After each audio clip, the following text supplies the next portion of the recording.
You ask Tiger to solve.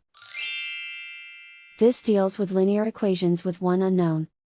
The final result is z equals -6. Let's solve it step by step. Group all z terms on the left side of the equation. Subtract z from both sides. Group like terms. Simplify the arithmetic. Group like terms. Simplify the arithmetic.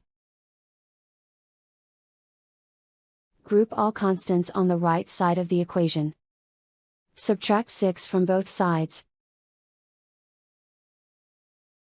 Simplify the arithmetic.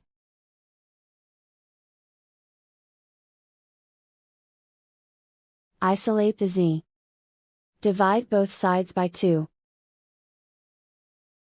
Simplify the fraction. Find the greatest common factor of the numerator and denominator.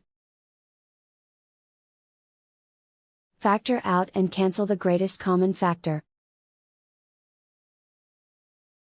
And so the final result is z equals -6.